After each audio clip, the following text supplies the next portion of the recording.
All right, everybody, welcome back to the Let's Talk Parenting podcast. And I'm your host today, Justin. Today we have Jace and Misty Ellis with us. They are going to be talking with us, kind of helping us out with this busyness epidemic thing that we have going on in our culture. And so, look, I know it's incredibly hard to be a parent nowadays and keep the schedule that the culture expects us to keep, whether it's the school drop off, which here is crazy, and then with sports, and we got to bring someone here, we got to do this, we got to fix dinner, we got bath time, we got bedtime, and then somewhere in between we try to do homework, and then Common Core gets in the way, and I'm like freaking out. Okay, so the busyness of everything that we have going on as a culture is kind of crazy.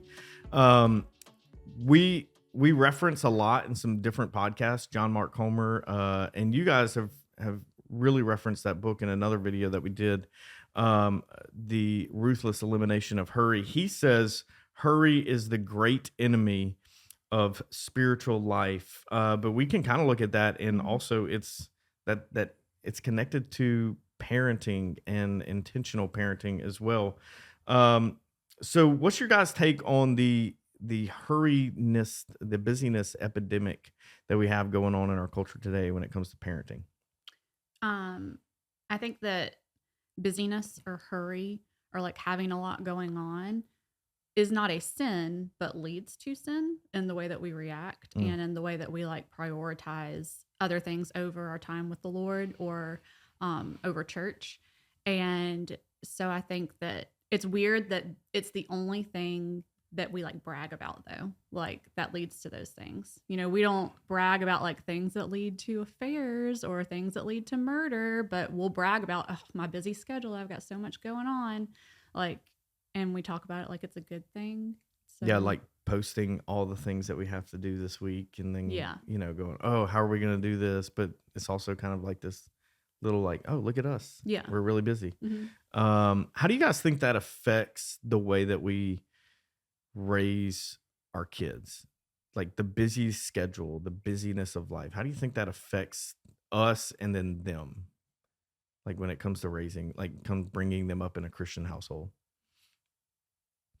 Well, I think that obviously like they're learning from us, and so if we're filling their schedules, they're going to think that that's the way that life should be. Mm-hmm. And so like kind of setting that tone for them that that's not what we want. And especially like showing priorities, like our kids know we don't do anything else on Sunday morning besides go to church. Like our kids know Wednesday night, even like we're at church, you don't make other plans. You don't go do anything else. And so it's just like teaching them now for the future. Yeah, there's hopefully. boundaries that you have to set, right? Like as a parent and as Christian parents, there's boundaries that we have to set. And like, how do you go about knowing which boundary, where to say the hard no for some things? How do you guys communicate that in your household? And how do you say that? How do you say no in a culture that wants to say yes all the time? I think one way of looking at it is asking the question, what fosters healthy discipleship in this situation or throughout the week? And I remember as a kid, 15, 16-year-old kid getting my first job. And I remember Dad saying, hey, make sure that they know you will not work on Sundays and you will not work on Wednesday nights. And that didn't go over well for some of the employers that I had. But I was a good employee, and so they got used to it, and they enjoyed having me the times that I was available. But setting those hard guidelines as a 15, 16-year-old has carried on into my adult life. Work does not take priority over family or over ministry. It's always family first and then ministry, my family being my first ministry, and then probably friends and then work. Work does not have a high priority in my life, and I don't want my kids to feel like their life has to be all about making money.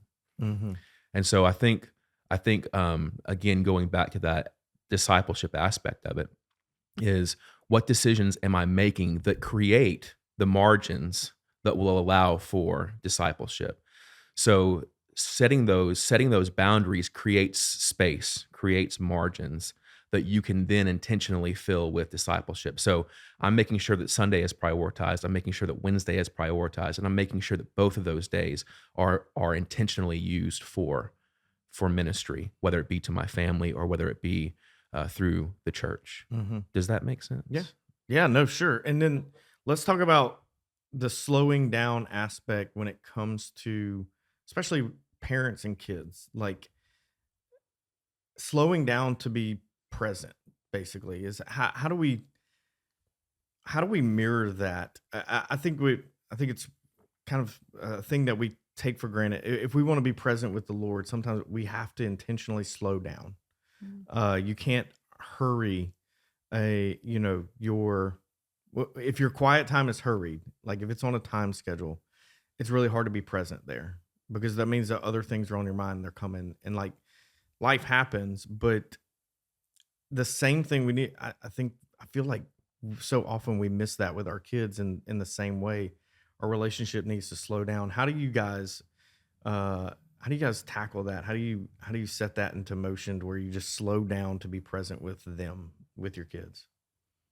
I think for me, some of it comes down to just like thinking things through, planning ahead. Like I don't display any of the fruits of the Spirit if I am rushed and in a hurry and trying to get kids out the door. And so I have to get up earlier than I want to, sometimes get my kids up earlier than I would like to, just to foster an environment that's not going to be chaotic, so that I have time to spend with the Lord in the morning. Like Jesus showed us, he was never in a hurry. He was never going crazy, yelling at people because of we got to get out the door. But two, he had literally the most important mission on the world and still found time to get away and spend time in prayer. So I have to make sure I'm making that happen for me in order to not go crazy on my kids. And just planning, having stuff ready in the morning, that kind of thing. Yeah. I've also had to learn that not all good opportunities are from the Lord or are okay to say yes to.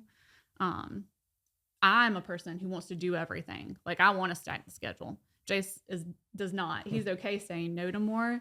And so I've had to kind of step back and take a look at okay, yes, this is a great opportunity. Playing travel soccer or something would be a great opportunity for our kid, but is it good for the overall picture of our family? No, it's going to cause lots of chaos, spread thin, all those sorts of things. When you talk about the not being well or not being good for my family, if I don't have those times, or it being kind of chaotic, how about responding to your kids in the midst of chaos? How do you go about that? I try really hard. I've not perfected this whatsoever, to do a 10-second pause, or at least give my kids 10 seconds before I respond to something. But that is really hard. It's really tough to kind of gently do that. How do you guys respond in the midst of that chaos to kind of slow everything down? Tone of voice is the first approach. I make it a point to not raise my voice. And if I do raise my voice, it's because the kids are being so loud that I have to raise my voice so that I catch their attention, and then I immediately bring the level down. Now, if you're talking the literal chaos that happens inside of the house, where they're pillow fighting through the hallways and jumping off the fireplace, and WWE is going on in the living room, you join in. As much as I would like to, I don't. I like the house to be peaceful. And one of the first things that I say at this stage in my kids' lives, and I imagine it varies from stage to stage, but at this point, go outside is the way that I protect my kids from me when they are misbehaving. go outside. And that what that means is you're going to go outside and immediately you're going to find something to entertain yourself with. There's plenty to do. And so that for me, that's the first. Now in other settings, it's just a matter of bringing the volume down altogether so that we can exist in a place that's not blowing out the eardrums. Yeah.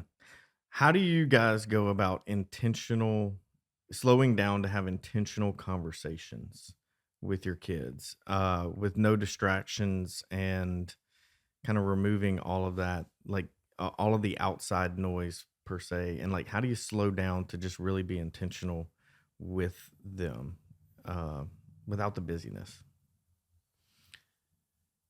I'm really bad at that. Mm. Every time I take time to sit down with one of the kids to talk, it goes nowhere. It's awkward.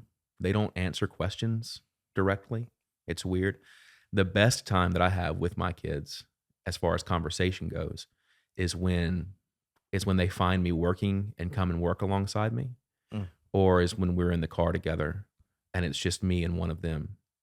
That's where the openness happens. But as far as just making a conversation happen, it's almost impossible. I have to foster a situation in which they are comfortable and ready to talk. But think about what you just said here, though, fostering that situation, and that situation being a more comfortable, slowed down spot, from the sense of when me and my 4-year-old have some great conversations in the truck, but it's only when I turn the radio down and really start to talk to him.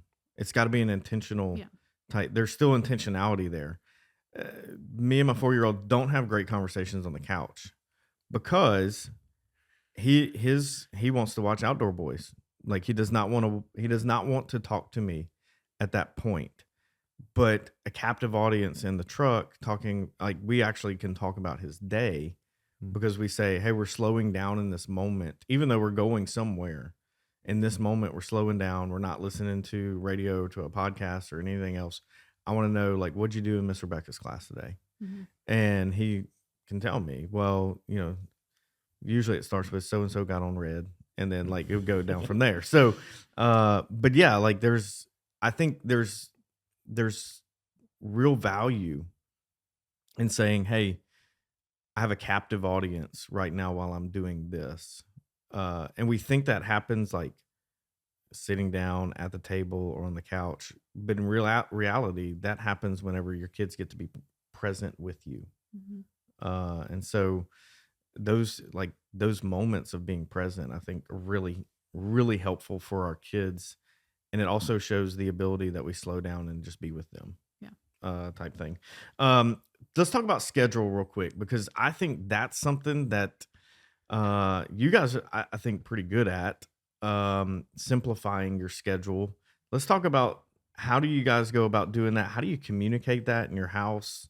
How do you tell your kids, like, hey, these are the things we're going to do and these are the things we're not going to do? Like, how do you go about doing all those things?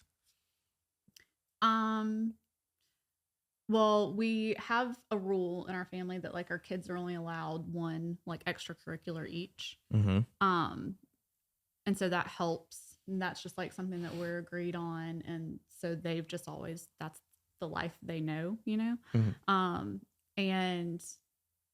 I don't know, I think about just like making sure that we're on the same page with anything that we're saying yes to. Like we share a calendar so that we know like what else going on with each of us, and just being okay, like not making it to every single birthday party invitation, like that's okay. And again, that's harder for me because I want to go to them all. For me, I don't. If a kid's not going to come to my birthday party, I'm not going to theirs. Right. And that's what I tell them, every small child.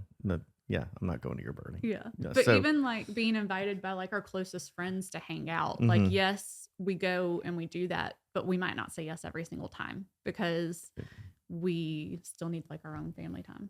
And is it as much about time as it is about energy? Like for us, it might be an energy thing because we're both introverts. And so we need like home time to recuperate.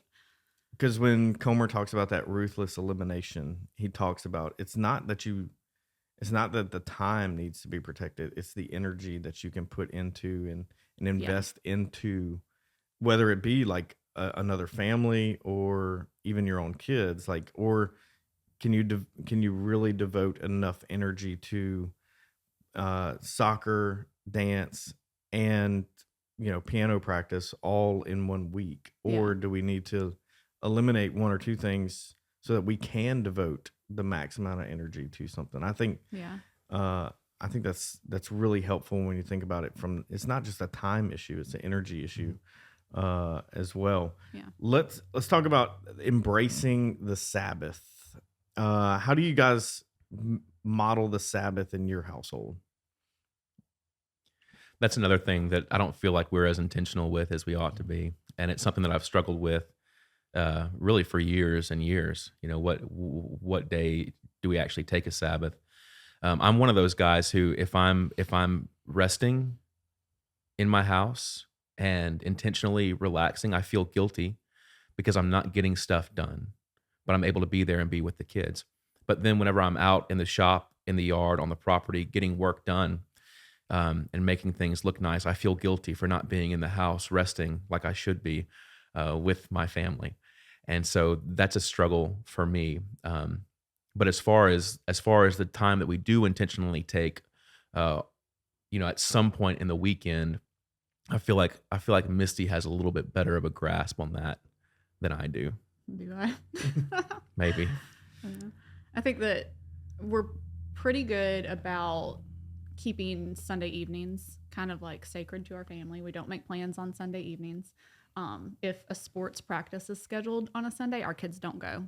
If they, sometimes they'll go play with friends, but usually they're home by the evening for us to kind of like just be together as a family. We might like watch an episode of The Chosen together or something, but like we pretty much aren't like, there's not a plan to Sunday evenings usually. Right. One thing that Comer says that I appreciate is the goal a 24-hour Sabbath? Absolutely. Like that's the goal, but start where you are. Like if for your family right now you need a couple hours on a Sunday evening, like then make that happen as your Sabbath.